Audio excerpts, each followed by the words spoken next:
शहर के बाहरी हिस्से में अपने छोटे से घर में अकेली रहा करती थी।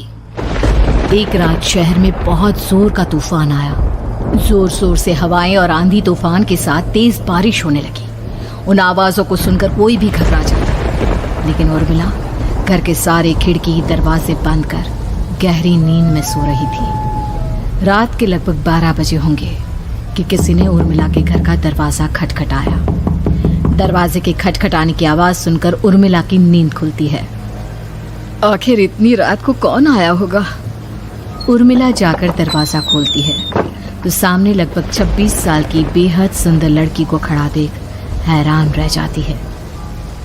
कौन हो बेटा, और इतनी रात को इतने भयंकर तूफान में कहाँ भटक रही हो? चाची, आपने मुझे पहचाना नहीं? मैं आपकी दूर की रिश्तेदार शालिनी। अरे हाँ, बचपन में तुझे देखा था। इतनी जवान हो गई है, कैसे पहचान में आती। लेकिन तू यहाँ क्या कर रही है, और वो भी ऐसी अंधेरी तूफान भरी रात में? उर्मिला की बात सुनते ही शालिनी की आंखों से आंसू बहने लगे। वो फूट फूट कर रोने लगी। ये देखकर उर्मिला को कुछ समझ में नहीं आया और उसने शालिनी का हाथ पकड़कर घर के अंदर आने के लिए कहा। जैसे ही शालिनी घर के अंदर रोशनी में आई, उर्मिला की नज़र उसके पेट की तरफ गई, जिसे देखकर ये साफ पता चल रहा था कि वो प्रेग्नेंट है। अरे तू तो पेट से है। ऐसी हालत में इतने भयंकर तूफान में आधी रात को बाहर भटक रही है। आखिर बात क्या है बेटा, मुझे सब कुछ साफ साफ बता। क्या बताऊं चाची, ये सब जिसकी वजह से हुआ है उसके बारे में बताने में भी मुझे शर्म आती है। मैंने घर वालों की मर्जी के खिलाफ जाकर एक लड़के से शादी कर ली थी, पर वो शादी के 1 महीने बाद ही मुझे छोड़कर चला गया। छोड़कर चला गया का क्या मतलब? क्या उसके साथ कोई हादसा हो गया? नहीं, उसे कोई दूसरी लड़की पसंद आ गई और मेरी प्रेगनेंसी की खबर सुनते ही उसने मुझे बेसहारा छोड़ दिया। उसके बाद मैं अपने घर गई, लेकिन माँ पापा ने मुझे घर में कदम तक नहीं रखने दिया। तभी मुझे आपकी याद आई। कोई बात नहीं, कोई बात नहीं, तुमने यहाँ आकर अच्छा ही किया। एक काम करो, तुम आराम करो। वैसे भी ऐसी हालत में इतना घूमना फिरना और इस तरह आधी रात को बाहर भटकना ठीक नहीं होता। प्रेग्नेंट औरत को आधी रात को घर से बाहर नहीं निकलना चाहिए। बुरी आत्माएं उस पर अपना असर दिखा सकती है। और इतना कहकर उर्मिला ने शालिनी को एक दूसरे कमरे में जाकर आराम करने के लिए कहा। लेकिन जैसे ही शालिनी अपने कमरे में जाने लगी, अचानक से उर्मिला ने उसे रोक लिया। एक बात बताओ बेटा, तुम्हारा कौन सा महीना चल रहा है? पेट देखकर तो लगता है कि लगभग 6 महीने पूरे हो गए होंगे। उर्मिला की बात सुनकर शालिनी के होठों पर मुस्कुराहट आ गई। चाची जी, अभी सिर्फ 1 ही महीना हुआ है।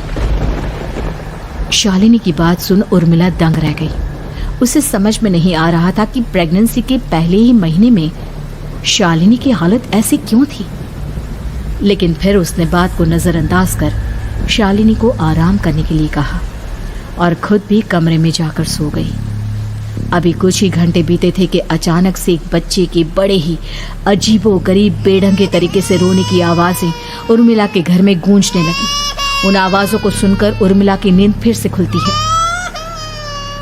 ये अचानक बच्चे के रोने की आवाज कहां से आने लगी?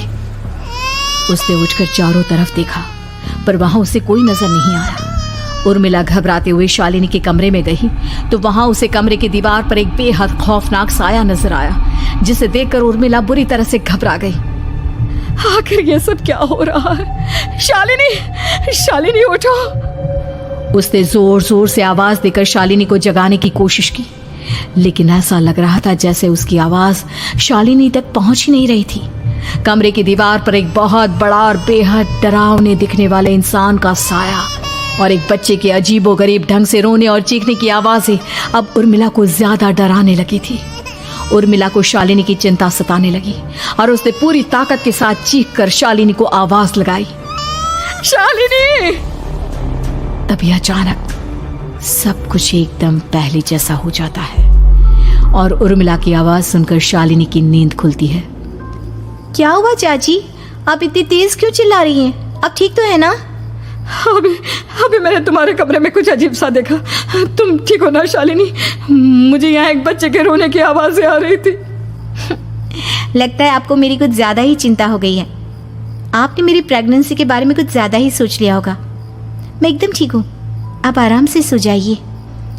इतना कहकर शालिनी ने उर्मिला को फिर से अपने कमरे में जाने के लिए कहा और खुद भी जाकर सो गई। पर अब उर्मिला की आंखों से नींद गायब हो चुकी थी। अगली सुबह जब शालिनी उठी तो वो सीधा उर्मिला के पास आई। गुड मॉर्निंग चाची। तभी अचानक उर्मिला की नजर शालिनी के पेट पर पड़ती है, जिस पर नीले रंग से एक अजीब सी आकृति नजर आ रही थी। शालिनी, ये तुम्हारे पेट को क्या हुआ? मैंने इतनी औरतों को देखा है, ऐसा तो किसी के साथ नहीं होता। शालिनी ने जैसे ही अपने पेट की तरफ देखा तो उसे वहां कुछ भी नजर नहीं आया। चाची कुछ भी तो नहीं है, सब कुछ एकदम नॉर्मल है। आपको क्या अजीब लग रहा है? इससे पहले कि उर्मिला उसके सवाल का कोई जवाब देती, अचानक से शालिनी के पेट में जोर जोर से दर्द होने लगा। वो बुरी तरह दर्द से तड़पने लगी। चाची, चाची। ये सब देखकर उर्मिला बहुत घबरा गई। उसने धीरे धीरे शालिनी के पेट को सहलाना शुरू किया, लेकिन शालिनी का दर्द कम नहीं हुआ। उर्मिला जाकर रसोई से पानी का गिलास लेकर आई और शालिनी को पानी पिलाने की कोशिश करने लगी। ले बेटा, पानी पी ले, तुझे आराम मिलेगा। ले ले। नहीं चाची, मुझे बहुत तेज दर्द हो रहा है। अरे थोड़ा पी ले बेटा। जैसे ही उर्मिला ने शालिनी को पानी पिलाया, उसने देखा कि गिलास में बचा पानी का रंग नीला पड़ गया और शालिनी की आंखें अजीब हो गई। उसके पेट पर बच्चे का एक डरावना चेहरा नजर आने लगा। ये सब देखकर उर्मिला की डर से हालत खराब होने लगी, पर तभी शालिनी का दर्द ठीक हो गया। बेटी, अभी तुम्हारा दर्द ठीक है तो ऐसा करो, तुम थोड़ी देर आराम कर लो। शालिनी को आराम करने के लिए कहकर उर्मिला तेज कदमों से चलकर घर से बाहर निकल जाती है और पास ही रहने वाली एक औरत कालिंदी के पास पहुंचती है। अरे उर्मिला बहन, बड़े दिनों बाद दिखाई दी, क्या हुआ? बहुत घबराई हुई सी लग रही हो, सब ठीक तो है ना? क्या बताओ कालिंदी बहन, मेरी एक दूर की रिश्तेदार आई हुई है। वो पेट से है और उसके साथ ना अजीब अजीब चीजें हो रही है। अब उर्मिला सारी बात कालिंदी को बताती है, जिसे सुनने के बाद काले जादू और तंत्र विद्या की माहिर कालिंदी एक ताबीज बनाकर उसे देती है। बहन, मुझे शालिनी पर किसी बुरी आत्मा का साया लगता है। ये ताबीज ले जाओ, आज रात को 12 बजे उसे पहना देना, फिर सब ठीक हो जाएगा। उर्मिला ताबीज लेकर घर वापस आती है और अब आधी रात के होने का इंतजार करने लगती है। जैसे ही आधी रात होती है, वो नींद में सोई शालिनी को ताबीज पहना शांति से अपने कमरे में आकर अपने पलंग पर लेट जाती है। अब सब ठीक हो जाएगा। ये सोचकर उर्मिला शांति की एक सांस ही लेती है कि तभी अचानक उसकी आंखों के सामने कुछ ऐसा आता है जिसे देखकर उर्मिला डर से चीखने लगती है। तुम कौन हो? कौन हो तुम? जाओ यहाँ से, जाओ जाओ यहाँ से। तभी उर्मिला की एक जोरदार दर्द भरी डरावनी चीख वहां पर गूंज गई। उर्मिला की आंखों के सामने एक बच्चा खड़ा हुआ था, जिसका पूरा शरीर किसी बूढ़े की तरह नजर आता था, लेकिन मुंह किसी नवजात बच्चे की तरह था। उसकी आंखें गुस्से से लाल थी और वो घूर घूर कर उर्मिला की तरफ देखा जा रहा था। कौन हो तुम? कौन हो? उर्मिला के चीखते ही वो बच्चा जोर जोर से रोने लगा। घबराकर उर्मिला ने अपने हाथों को अपने कानों पर रख लिया। उसकी समझ में नहीं आ रहा है कि आखिर ये सब उसके साथ क्या हो रहा है। कौन हो तुम? कौन हो?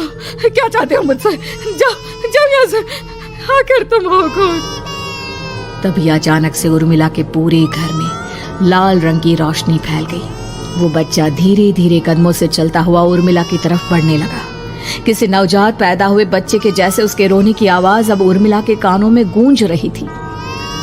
लेकिन कुछ ही सेकंड में वो चुप हो गया और उसने बेहद खतरनाक आवाज में उर्मिला के सवाल का जवाब दिया।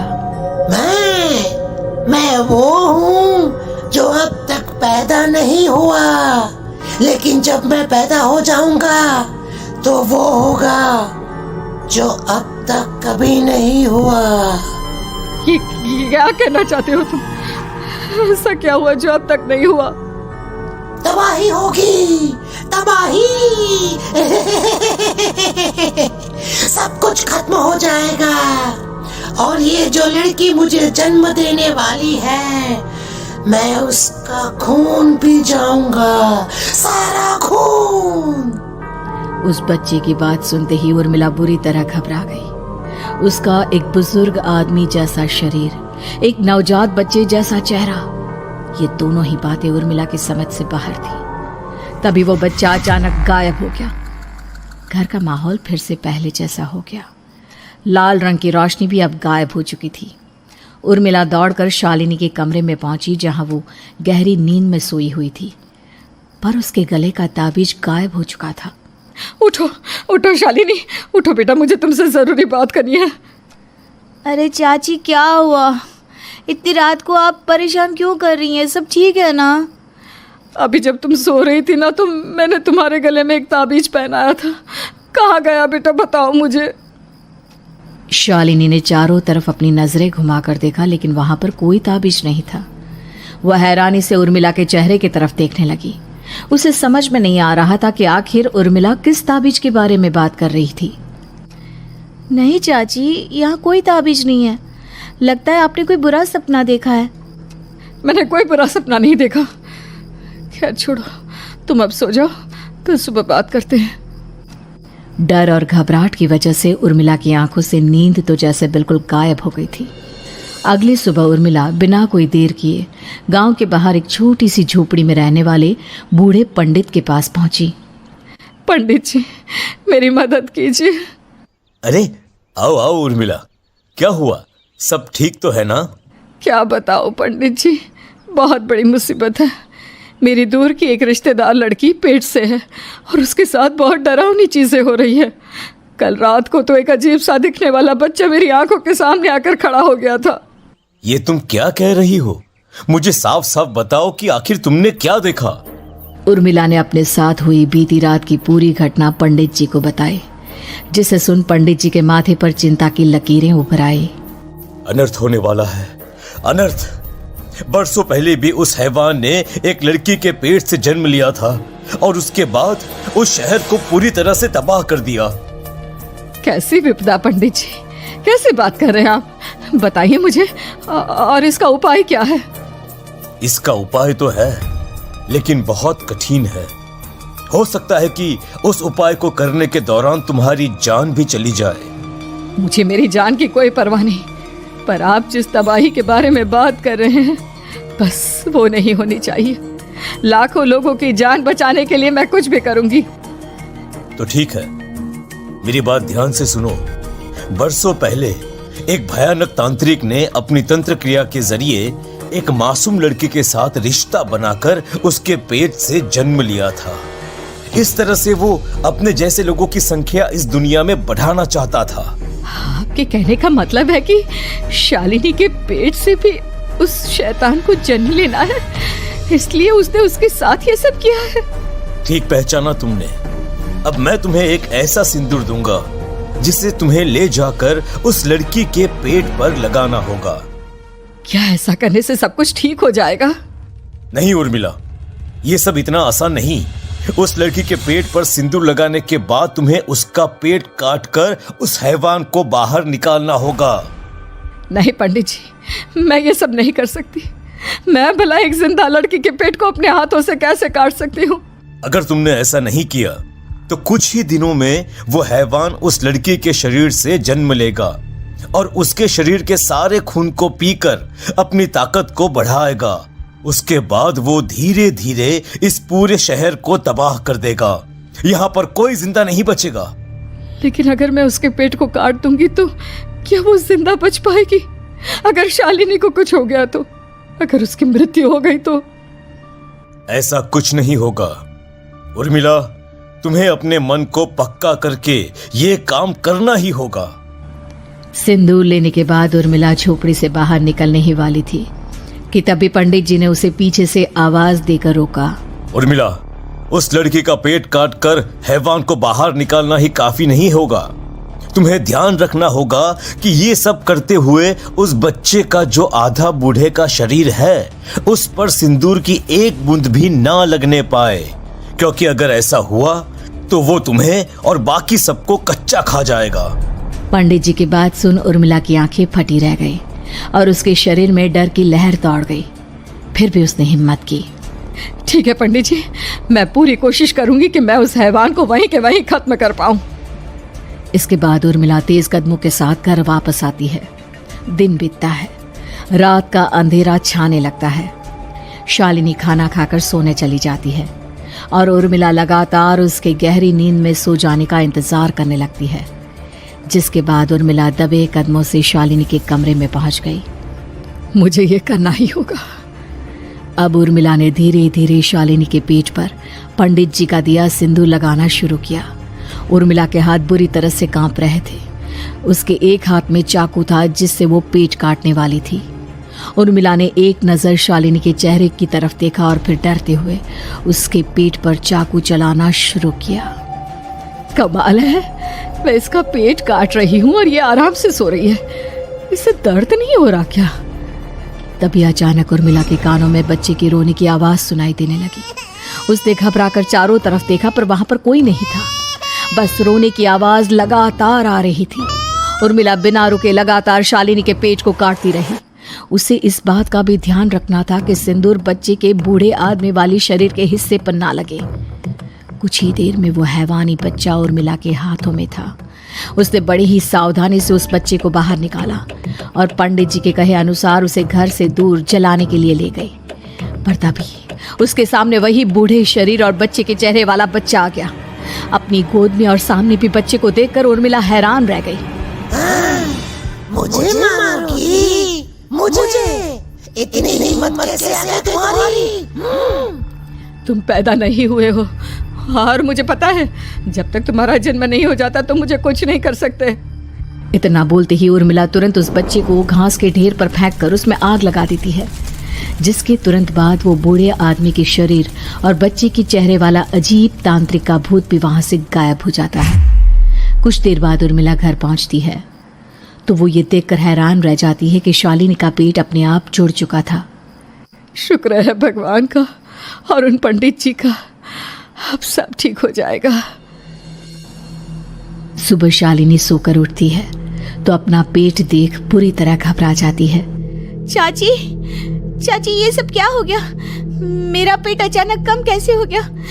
मेरा बच्चा कहाँ गया चाची? बेटी, वो बच्चा नहीं, एक खतरनाक तांत्रिक था जो तुम्हारे कोख से जन्म लेकर सबको मार देना चाहता था। वो पैदा होते ही तुम्हारी जान भी ले लेता, इसलिए मैंने पंडित जी के बताए उपाय से उसका खात्मा कर दिया है। अब सब ठीक है। शालिनी को उर्मिला की बात समझ में नहीं आती।